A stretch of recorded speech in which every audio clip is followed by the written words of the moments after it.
PTV, Telebisyon ng Bayan.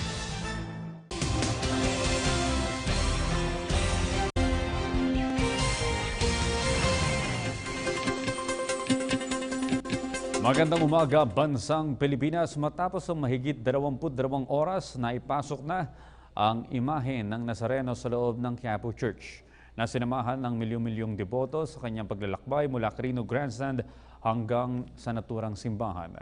May report si Eunice Samonte. Alas 3:27 ng madaling araw, formal nang naibalik ang mahal na poong Nazareno sa loob ng simbahan ng Quiapo. Inabot ng halos mahigit 22 oras ang traslasyon na ganap na nagsimula sa Quirino Grandstand pasado alas 5 ng madaling araw. Mas matagal sa record nito noong nakaraang taon na inabot lamang ng 20 oras at 15 minuto. Pantay naman sa pinakamahabang record nito taong 2012 na inabot rin ng mahigit 22 oras. Ayon kay MPD Police Senior Superintendent Napoleon Coronel, bumagal ang prosesyon dahil binigyang daan din ito ang ating mga kababayan na matyagang naghatid at nag-antay sa mahal na poong Nazareno. Naging mabagal po yung takbo ng andas nung pumasok na po sa interior roads ng Quiapo.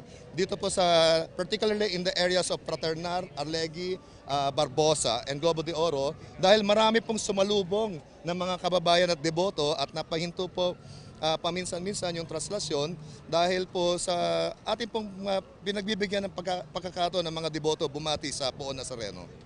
Umabot din na mahigit 3.5 million ang bilang ng mga deboto na nakayapak na naglakad mula sa Quirino Grandstand hanggang makabalik sa simbahan ng Quiapo. For today, beginning this morning, there are about 700,000 people who attended the Mass, more than 3.5 million who joined the procession, and about close to another million who went to the Mass here and attended the service here at Quiapo Church. So practically we're about 4M, close to 4 million for this day alone, not to count those in the past 9 days where the feast is being celebrated. Sa katunayan, madaling araw pa lang ng January 8 ay unti-unti na ring napuno ang simbahan ng Quiapo dahil sa dami ng mga deboto na natulog at nag-antay na lamang sa paligid ng simbahan. Unti-unti pang nadagdagan ito pagsapit ng January 9 kung saan idineklara itong official non-working holiday ni Manila City Mayor Joseph Estrada. Samantala, kahit na tumagal at mas maraming dumalo ngayong taon, generally peaceful naman kung may tuturing ito ng kapulisan at ng Armed Forces of the Philippines, lalo pat wala namang naiulat na crime rate sa nakalipas na isang araw. Ikinagulat rin ng lahat ang biglaang pagbisita ni PNP Chief Director General Ronald Bato de Rosa sa simbahan ng Quiapo upang personal na makita ang sitwasyon ng mga kababayan nating namamanata. Aniya, malaking tulong nga umano ang nabawas na bilang ng mga drug users na dati-dati ay nananamantala tuwing ganitong uri ng pagkakataon. Yun nga, dahil nga sobrang hilaan, harangan, tulakan, ito ngayon mukhang maganda pag-organize. Dagdag pa ni PNP Chief, naging ligtas at payapa sa kabuuan ng traslasyon dahil sa mas maagang preparasyon at maayos na koordinasyon ng PNP at AFP sa tulong na rin ng lokal na pamahalaan. Kaya naman, ang ilan sa kanila kahit medyo may edad na at may kasamang bata ay sumama pa rin sa Traslasyon 2017 dahil sa kakaibang milagrong nagagawa ng mahal na poong Nazareno.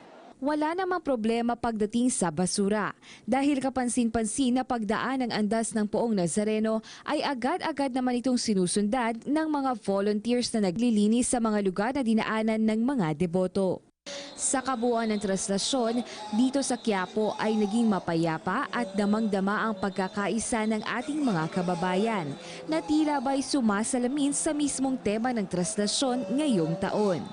Ang pag-ibig ang buklod ng pagkakaisa. Para sa PTV News, Eunice Samonte. Narito na ang resulta ng Lotto Draw kagabi. Para sa Mega Lotto 645 Draw, ang winning number combination ay 2, 8, 13, 42, 1 at 44. Para naman sa Grand Lotto 655 Draw, ang winning number combination ay 2, 8, 13, 42, 1 at 44. Wala pa pong nakakuha sa mga jackpot prize ng Mega Lotto 645 at Grand Lotto 655. At yan po naman ang aming mga nakalap na balita at impormasyon. Para sa PTV Newsbreak, ako po si Audrey Goriseta.